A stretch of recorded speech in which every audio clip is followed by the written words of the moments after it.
Hello, everyone. Welcome to the 21 Hats podcast. I'm your host, Lauren Feldman. This week, Jay Goltz and Dana White talk about their employee handbooks. Do they take them seriously, or is it just boilerplate? Has anything changed since the pandemic? Is the handbook the place to remind employees that they are hired at will and can be fired at any time with or without a reason? Are there issues that should not be addressed in the handbook? And when was the last time they updated it? When was the last time they read it? Me, personally, responded Jay. Actually picked it up and read it? Yes, Jay, that's the question. Years. Even in good times, owning and running a business can be a lonely pursuit.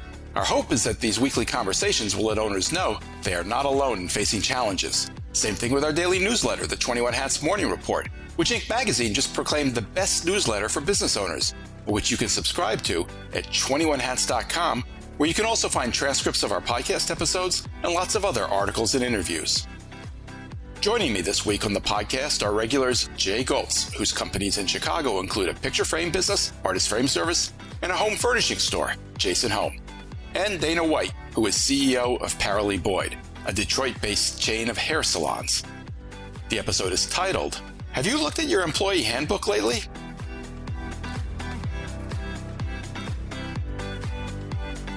Welcome, Jay and Dana. Great to have you here. Today I want to talk about a topic that may sound a little mundane, but I think it's pretty important, which is what you tell your employees in your employee handbook.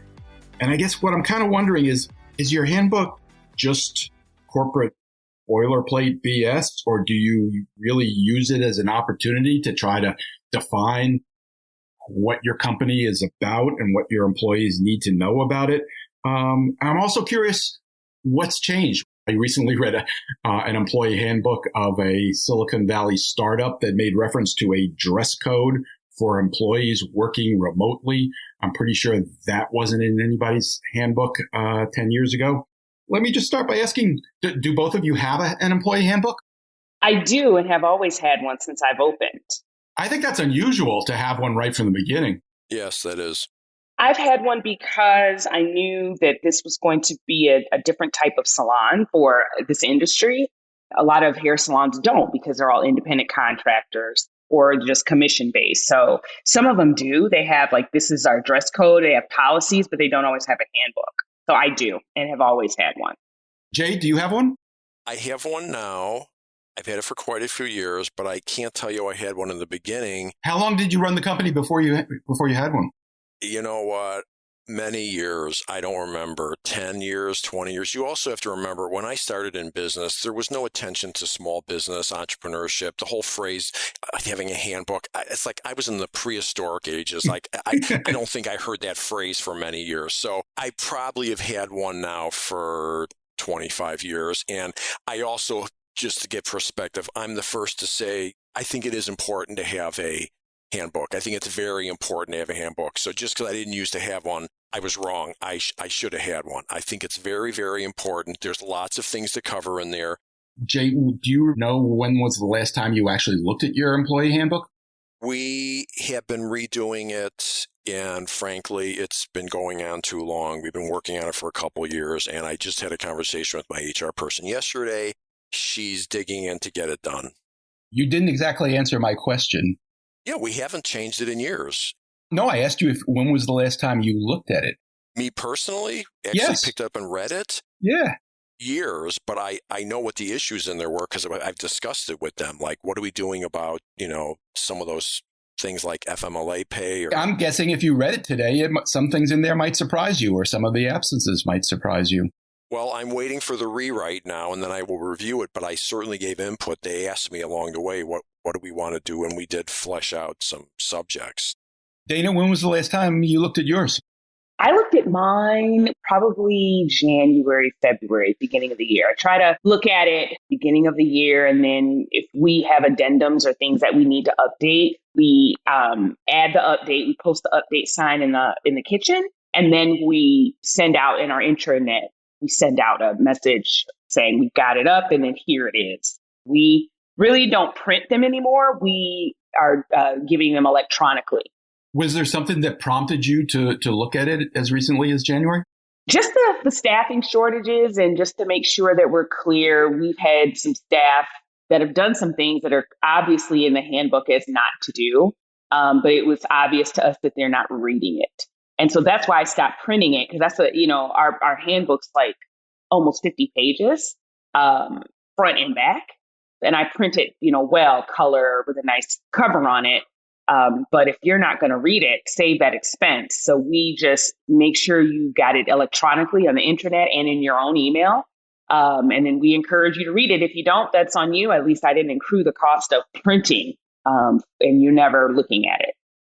One of the things I do that I feel very strongly about is I have what I call indoctrinations. And every few months, I get all the new employees who have worked here for, a month, 2 months, 3 months. I get them in the conference room.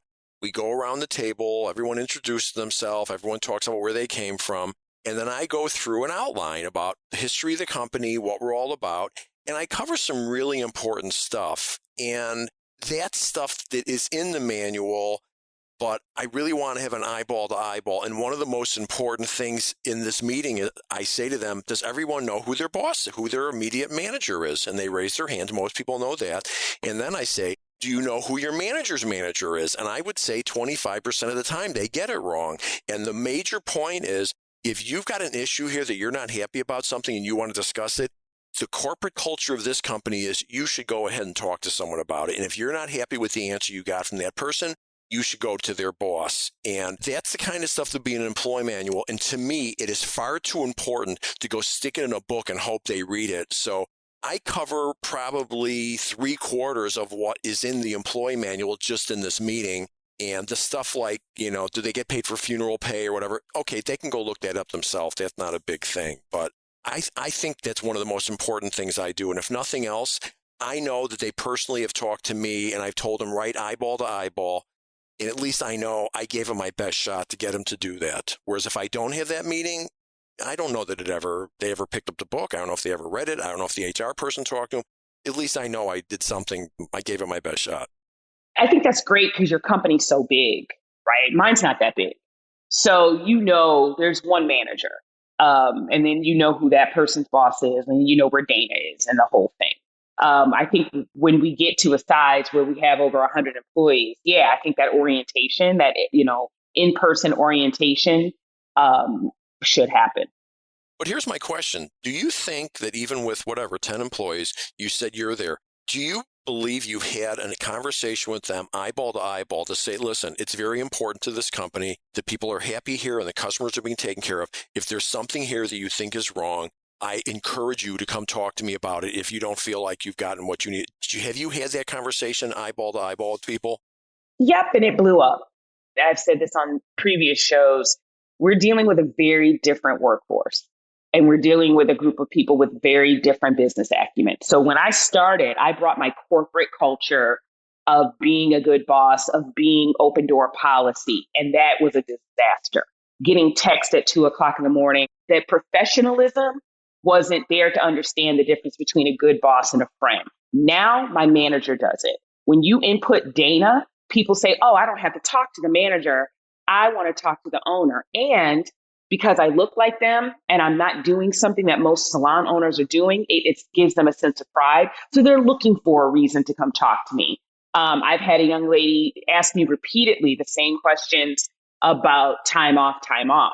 And I said, do you feel uncomfortable speaking with your manager? No, I just want to talk to you. Okay, you know what? I accept that. No, I accept that. I can see in your case, you need to have a little bit of a barrier between the leader and the manager. In my case, I've got the opposite problem that nobody's going to come seek me out. I always laugh at the open door policy. I can tell you there's an inverse relationship between the bigger the company, less likely someone's going to come see you. Like I would challenge a 1,000-person company. How many times has someone come to your office, Bob? Never. How many people have walked up to my office and sat down and said, can I talk to you for a minute? Doesn't happen. Now, I walk out to the floor, I go down and start having a conversation. Yeah, once in a while, somebody will say something. I just want to follow up on what you said about what you tell them at the orientation, Jay. If they don't like the answer they get from their manager, they can go to their manager's boss. It's easy to imagine that turning into a difficult situation. Some of the managers might resent the fact that you're encouraging people to do that. How often does that even happen? Does it come up? Very seldom in my world, and I'm not saying I'm the expert in management. All I know is in our management and our place, if you have competent managers, that doesn't happen very often. It just shouldn't, because the manager should be able to get the point across and get the job done. And I can just tell you in practice, there's very seldom does someone go over their boss to talk to someone else. That's kind of a symptom of a problem as far as I'm concerned. But you feel it's important enough that you emphasize that they can do that. Yeah, I don't want to do, I love the fact that people have exit interviews. Oh, that's valuable. You find out when someone's already quit, why they're quitting. I mean, talk about locking the barn door after the cows are out. I mean, that's crazy. I want them to know, speak up if there's a problem here. And sometimes the problem they have can't be fixed and they should go find another job. I mean, that's the reality.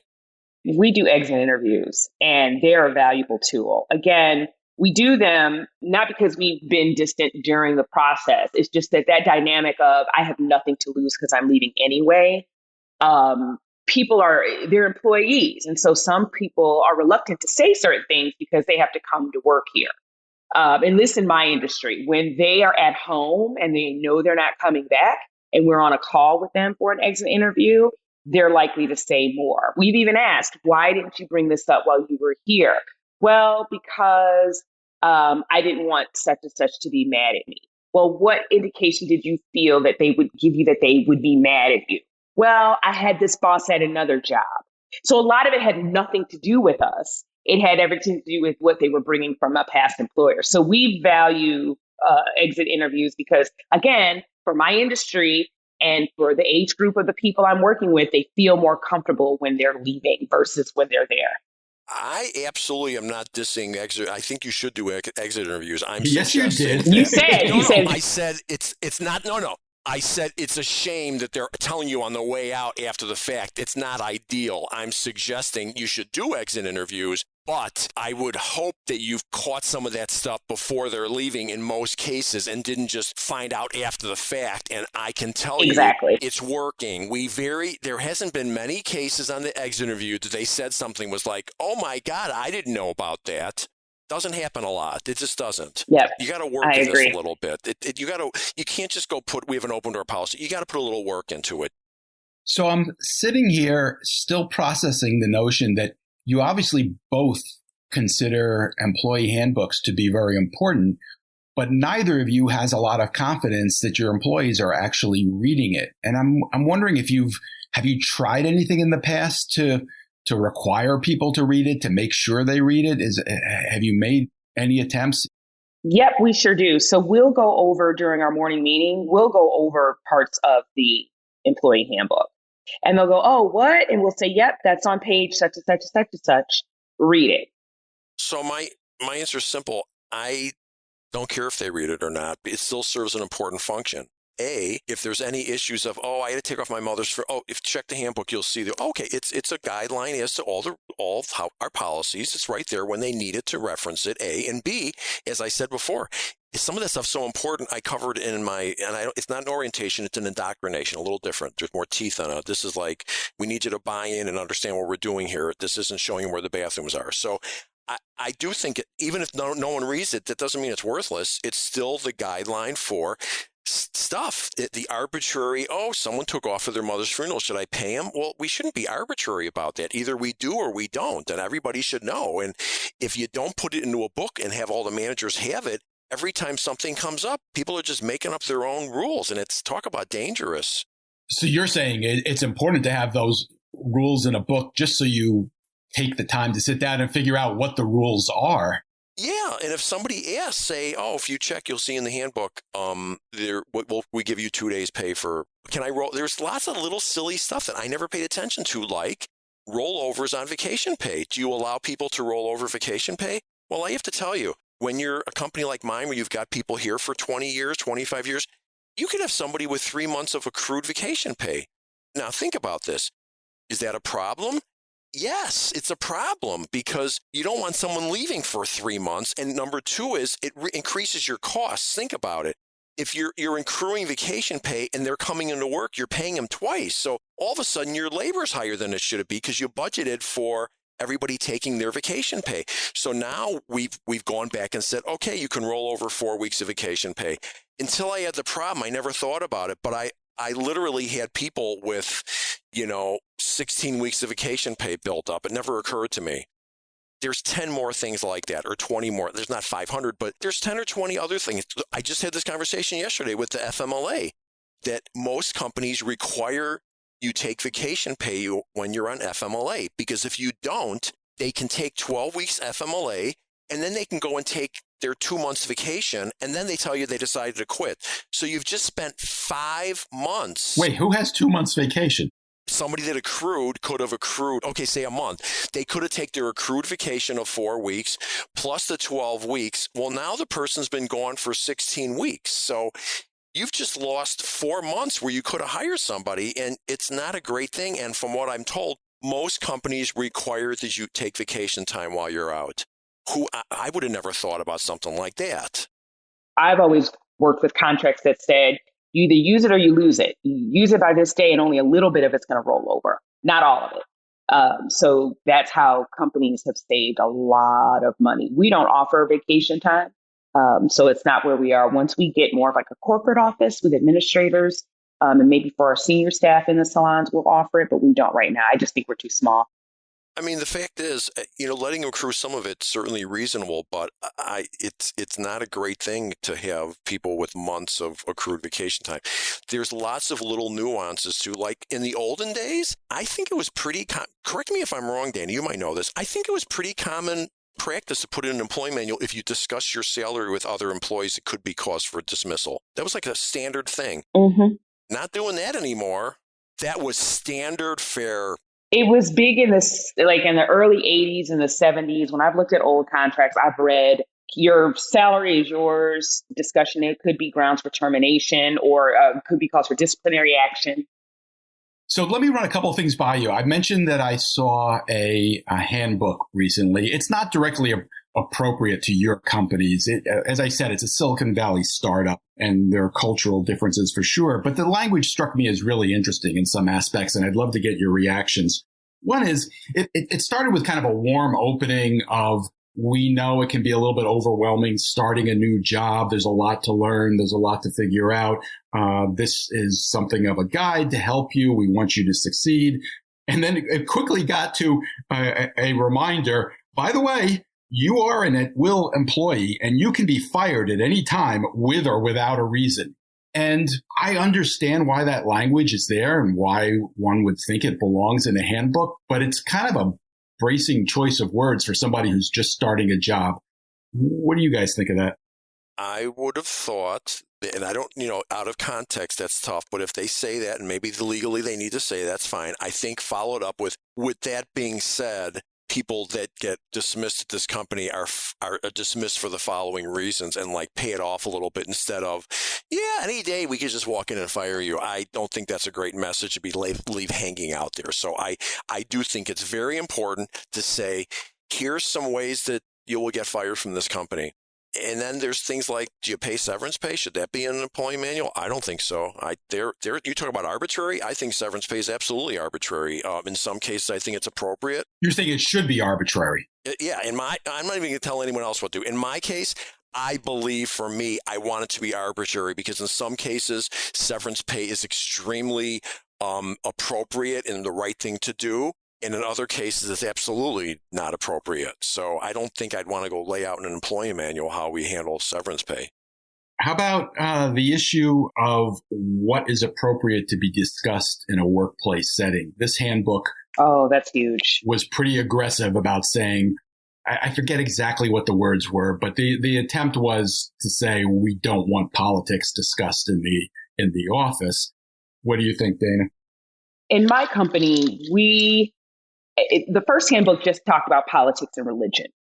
Now, I've had to add so much more to it. We've had, again, our stylist can be young.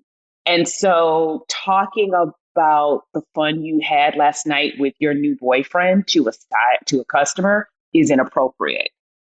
talking about your opinion, your conspiracy theories on Beyonce and Jay-Z's baby, that's inappropriate.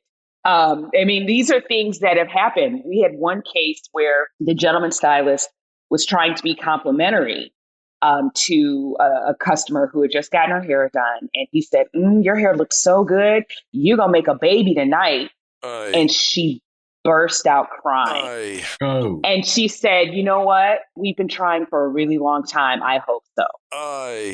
And he was just thinking he was funny. So our do and do not So say what do you say in a handbook to? You say, don't be an idiot. That's the line of, don't be an idiot. That's not a good policy. I mean, That's not going to do it, Jay. No, that's not it. That's my point is I don't think you can put everything in a handbook of what you can. I would never put in a handbook, you can't talk about politics at work. I think that's ridiculous. I think if it becomes a problem, we're in the service industry.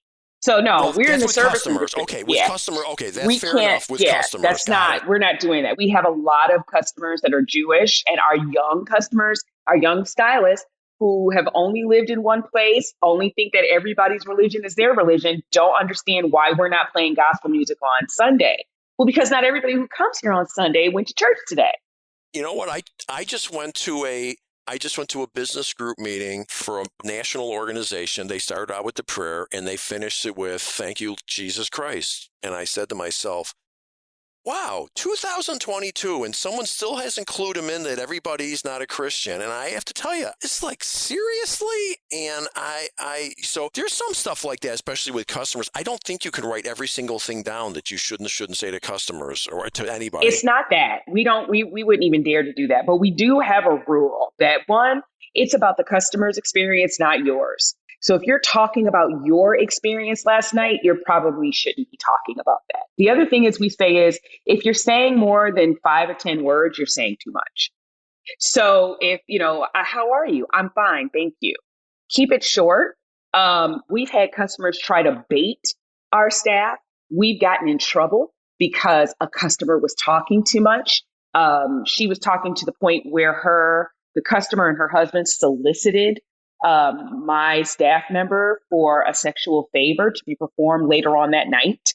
Why? Because she had been talking about this place she had gone with her boyfriend. Again, it's too much. And so we're saying, and again, some of these things you guys don't deal with because your industries are so much different than mine. And the business acumen in your industry is so much different than mine. Can we put all that in a handbook? But no, we do say, make the customer experience about the customer. And if you're saying more than this many words, you're saying too much. And it's worked. Okay, that seems reasonable. But I wouldn't go tell employees in an office, you can't talk about politics. Like, there are some people who call politics, and I've had this problem, where if I say to someone, you know what, I have a lot of minorities that work here and a lot of different sexual orientations that work here, and I feel it's important to have a safe environment. And the person says, I don't talk politics at work. I remember you telling me that, Jay, and I was like, but that's not political. But in her mind, it's political. Yeah. So I think the less the better. I think if a problem comes up, I don't think you can say you've taken care of all. I put it in the handbook. I think there's some management needed. Like, some things are just going to come up and you got to deal with it. We also train for the conversation. So we'll say, how well do you know the person sitting in your chair? This is a walk-in only hair salon. How well do you know them? And they're like, well, I see them every week. And I said, yep. Is their mother alive? Well, I don't know. And we ask them questions that there's no possible way they could know the answers to. And I said, because you don't know who that person is, you have to watch what you say. And that really resonates with them. They go, oh, you know what? Did you know that her and her husband had been trying and had fertility issues? No, I didn't know. So then there's things you just shouldn't say. And that's how we leave it. And it works. Do either of you address marijuana use? That's interesting you bring that up. We've been doing drug testing for years. I've got equipment. I've got saw blade. I got all kinds of reasons why I got to be careful. It's getting to the point that is an ongoing conversation because according to some of my employees, one in particular who's been with me for 30 years, Jay, everybody's getting high. Okay, I think that's an exaggeration, clearly, but that doesn't mean that many people aren't getting high. Okay, I don't know. I don't know where we're at on that one, but we might in fact take that out because I think maybe it's time to take that out. We've got it in our handbook, and we're actually going to update it. Our thing is, if we smell it and can see it, and it affects your job performance, you'll be suspended. Clearly, and that's with anything. That's Clearly. Alcohol. The question that's is, what cigarettes. if it's just in their system? We don't know if it's in. We don't drug test because there's nothing that we do in your job that would inhibit. Like if we start, there's several reasons why you might be going slower, but we're not drug testing you. If you were handling heavy machinery, like in some of the labor contracts that I've looked at. My guy's driving forklifts. They're driving forklifts around. Drug test. I have to tell you, that is a new discussion as to whether we should stop that because, as you know, probably marijuana stays in your system for 30 days. So, well, it's also evolving because it's newly legal in so many places. I don't know the status in Michigan or Illinois. Tell me, super legal in Michigan. Super legal. I've got friends that work in those. Yeah, I guess as I'm saying this, I guess we're probably taking that out. Well, I will tell you, even that Silicon Valley startup that I told you about does address the issue along the lines of what Dana just said. It's, it recognizes that recreational use is legal and has no interest in dealing with that. And there are no forklifts at this startup, I can assure you. But if you're impaired during work hours, that is something you could be suspended for. When I do speeches to business groups, I'll bait them and I'll go, so what do you do if you see someone that works for you and they're sleeping at their desk? Oh, I'd fire. Somebody always thinks they want me to hear they're a bad guy. Oh, I'd fire them. I go, really? What if you found out that their 13-year-old kid's got cancer and was up all night throwing up from the chemotherapy? Really? Would you go fire? I mean, This isn't black and white. It isn't. No. Even if somebody's had a drinking thing, you know what? People have some bad issues going on, and I think this isn't black and white. It's tricky. Yep. I had a woman walk in. It's been years. It's just funny. Sorry, it's funny, but it's tragic at the same time, of course. She comes in. She's been there for a month. She's a salesperson. I go to hand her the credit card for, parking and stuff, and she drops it, and it's obvious. She's like barely standing up. So I call her in the office. I said, you have a drink with lunch or anything? No, I'm just really tired. So I said, try again, because there was no gray hair. She says, well, I just ran into my ex-fiance and he's engaged, and my animal died. That's all my animal died. Now, I don't know if it was her giraffe, the chimpanzee. To this day, I really don't know what it was, but she said my animal died. I said, you know what? Here's $20. Take a cab home. I'll talk to you tomorrow. And we found a whole bottle in the back with the cork. She drank an entire bottle of wine. And she came in the next day, and I fired her, and I said, I hope you go get some help because I think you need it. And she admitted to the person that she was standing there with waiting for the cab that she was an alcoholic. Mm-hmm.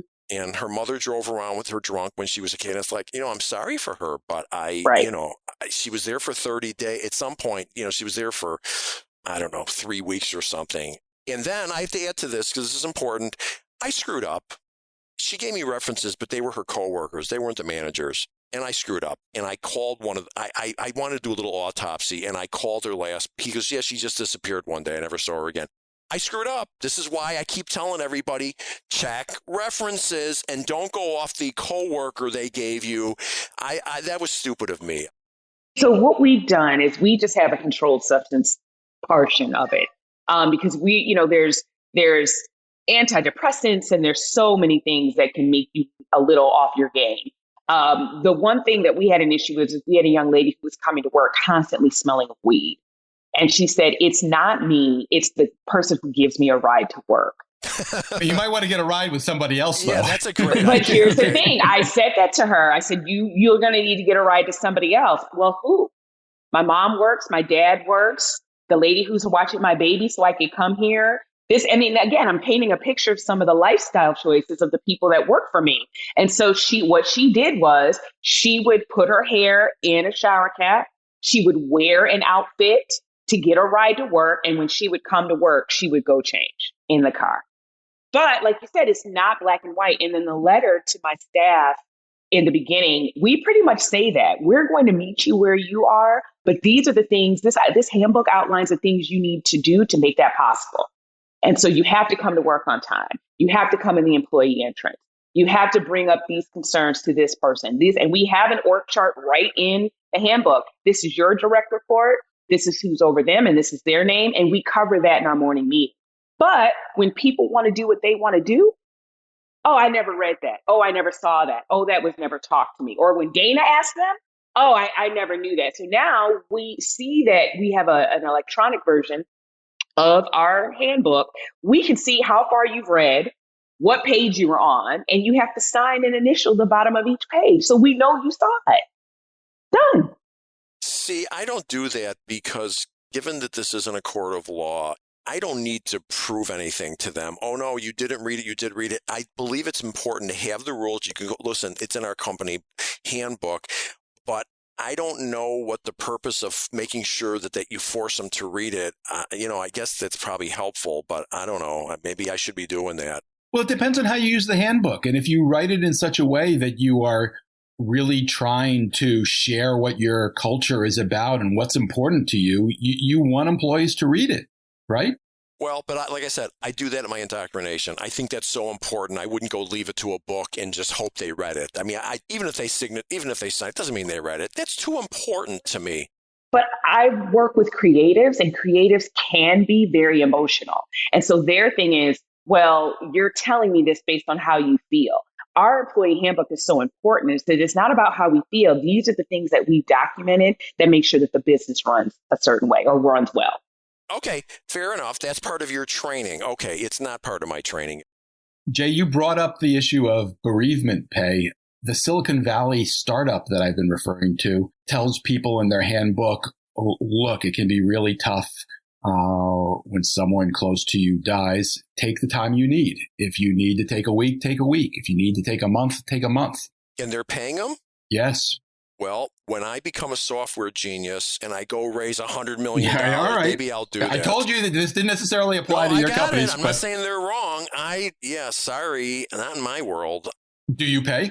Yeah, we give them a few days off. Yeah, for sure. I think given it's a stressful time of their life, I think it's a kind, decent thing to do. I can't tell everyone, listen, if you need to take a month off. I'm in a competitive environment. I'm dealing with, I'm not in that world. I don't have venture capital. I'm just not in that world. I'm not saying they're wrong. For them, it's right. For me, it's not practical. We don't pay for it.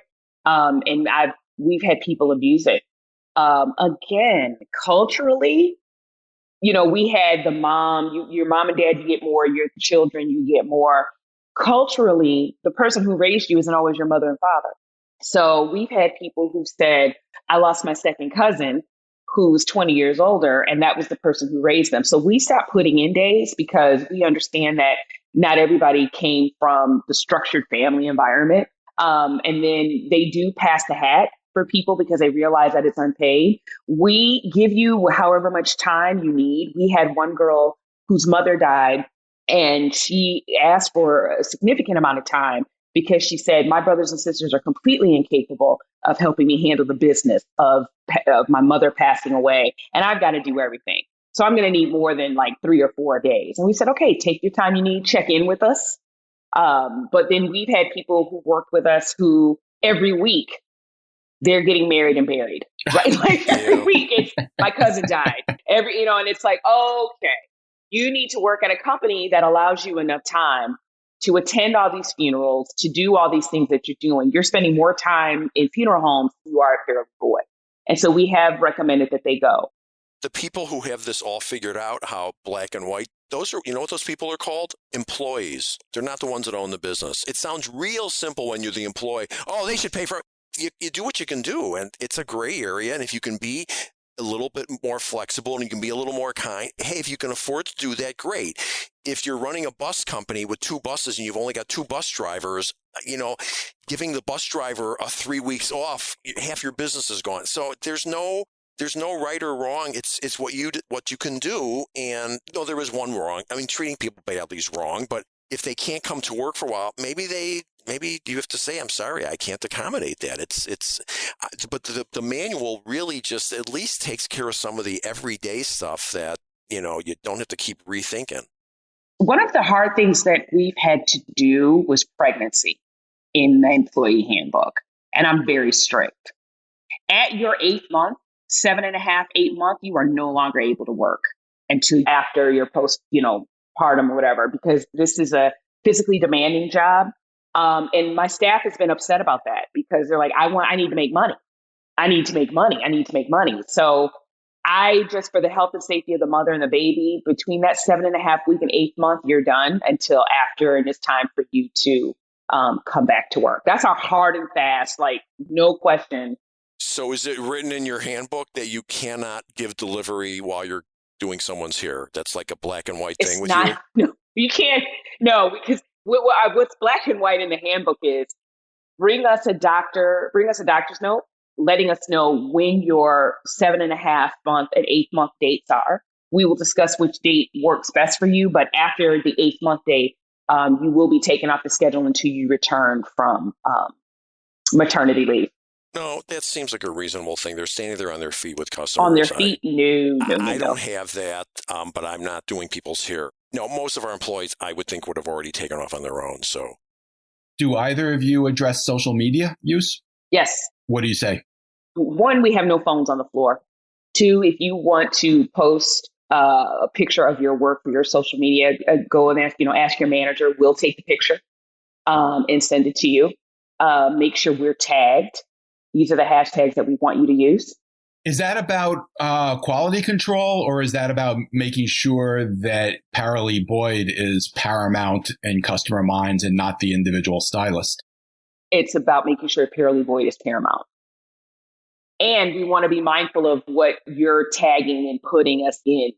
We've had a girl who felt our salon was beautiful and she worked there and she felt it'd be a good job to take pictures of her for her online evening career.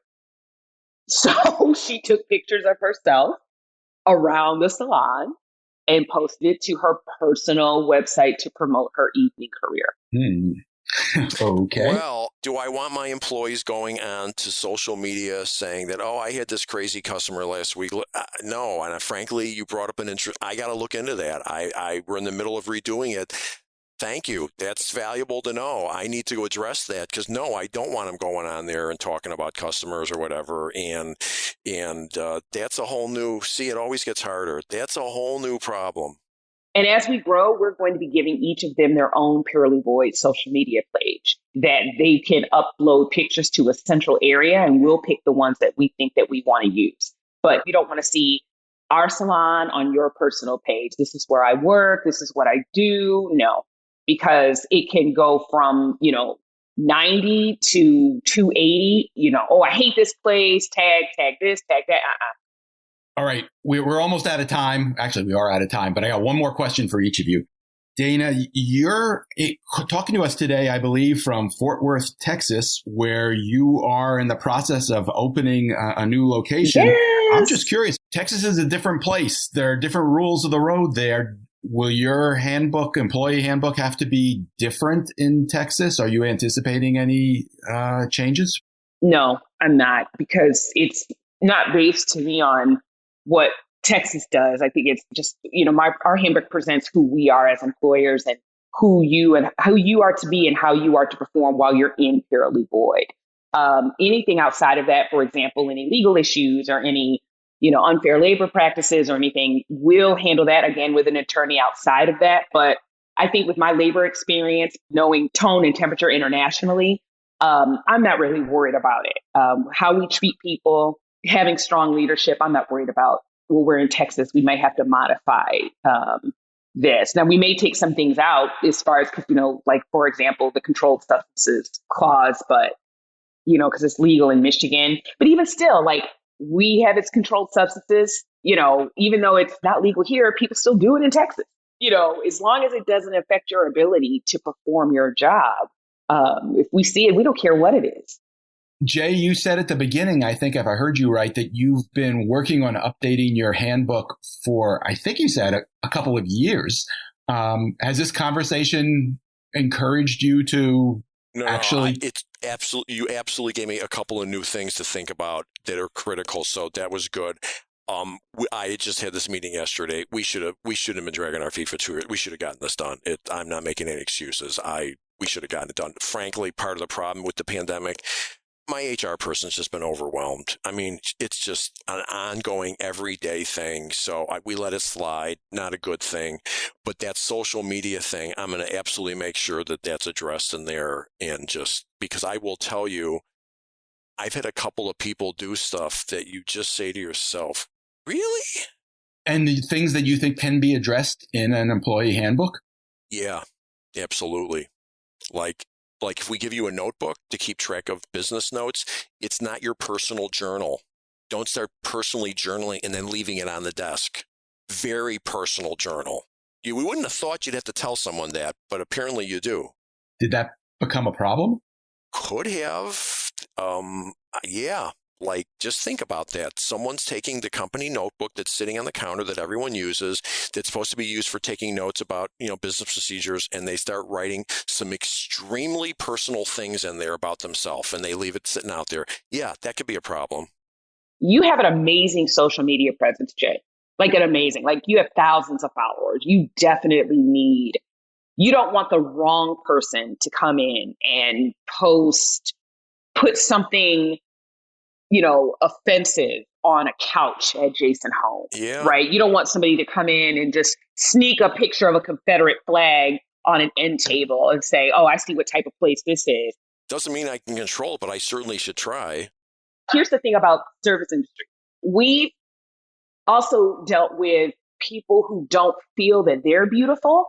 So we've said, oh my God, you have so much thick, beautiful hair. And we've gotten a call or an email saying, I don't really appreciate you telling me how thick and beautiful my hair was. We've dealt with a lot of colorism, right? So a lot of colorism where, white is right and white is beautiful. And so we've had daughters who just want their hair straight.